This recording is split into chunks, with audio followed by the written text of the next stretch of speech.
भारत माता की, भारत माता की, वंदे वंदे। सबने राम राम सा। आज स्वाभिमान अमर रहे।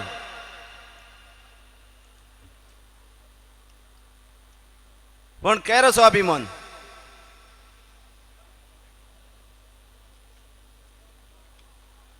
हमारा नहीं,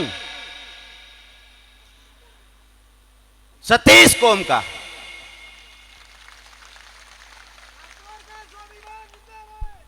आप लोगों का इस स्वाभिमान सभा में मुझे और आप सबको आशीर्वाद देने पधारे हमारे गुरुजनों के चरणों में मैं वंदन करता हूं।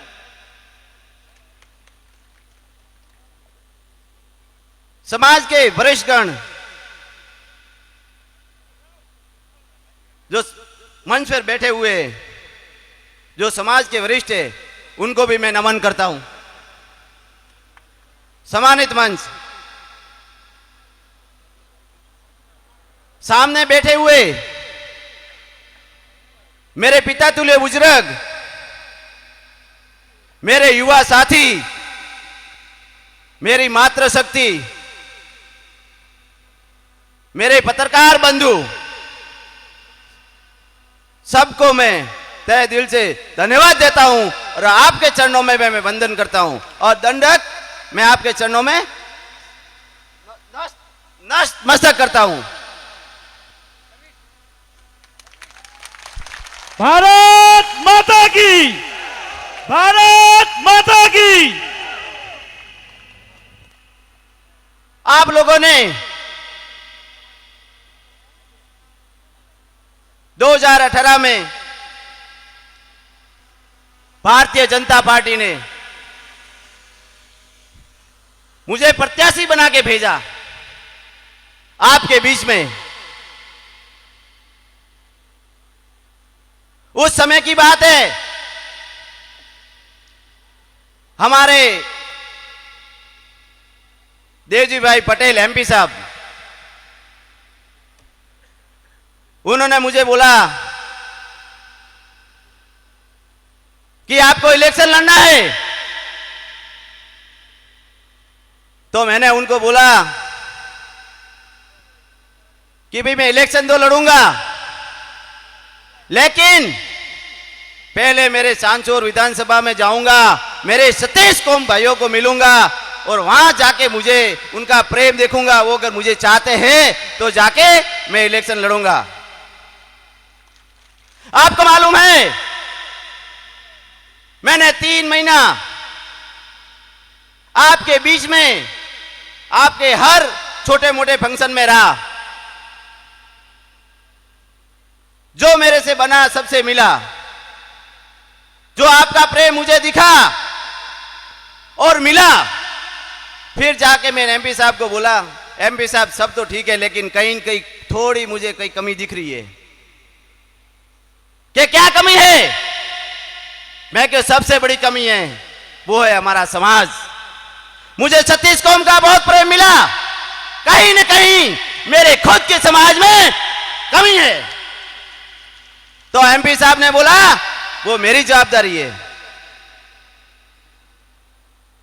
वो मैं देख लूंगा। मैंने कहा देखो एमपी साहब, मुझे नहीं लड़ना है, मुझे नहीं झगड़ाना है भाइयों भाइयों को।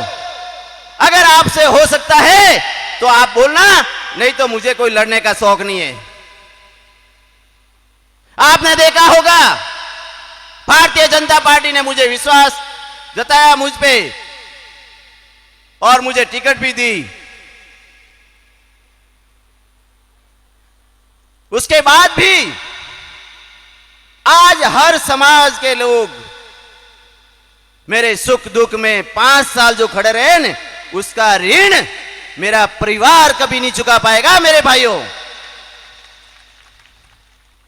लेकिन एमपी साहब ने जो मेहनत की थी, किसी को आपको आके बोला? जो अभी मेहनत कर रहे हैं, क्या की थी भाइयों? क्यों नहीं बोलते? बोलो, आज तो सच, आज अपने परिवार के बेटे हो, कहां कमी रही? क्यों नहीं बोलते? बोलो, सब परिवार के बेटे हैं, वही दानाराम है। देखो भाई भाई स्वार्थ के लिए हम भाई भाई नहीं झगड़ेंगे। फिर मैंने जीवाराम जी से बात की। जीवाराम की आम सभा थी, बड़ी रैली थी। आज जो आप अपने सब बेटे हैं, उस रैली में मेरी खुद की इच्छा थी मैं के जाऊं और उनके सामने जो भी है, जो भी करेंगे, है तो सब मेरे सतीश कोम के भाई, मुझे मारे दिया तो नहीं, लेकिन कहीं कहीं वही मुझे जाने नहीं दिया। कहीं कमी हो रही है। आज मैं मेरे हृदय से आपको बताता हूं, एक कहावत है, भाई मरे पण भाभी रो मठोड़ भागनो है।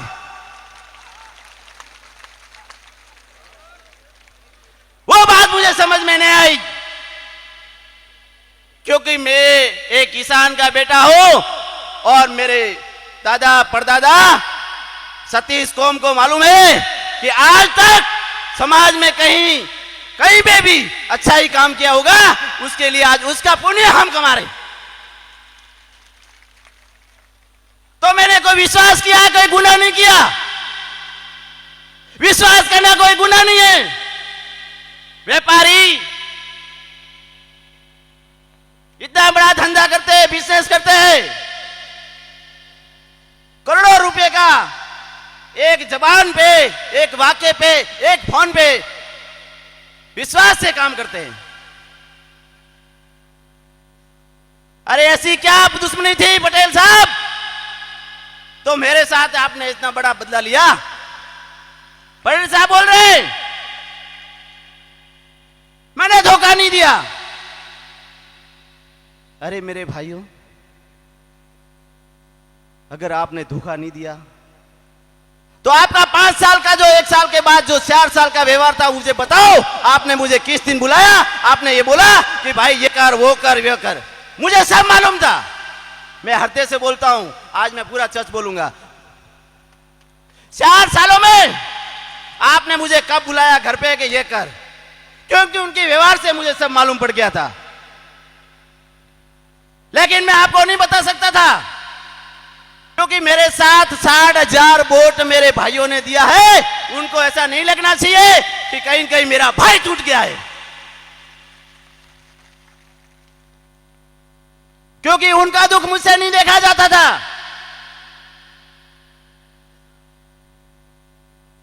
मैं जाता था दिल्ली, जयपुर, तो बड़े बड़े शीर्ष नेतृत्व वाले कहते थे कहीं न कहीं तो हमारा भी संबंध होगा, कहीं न कहीं तो हमारा भी लगाव कैसी से होगा कि दाना तो भोले आदमी है, थारे हाथे कौन कोई धोखो तो वही।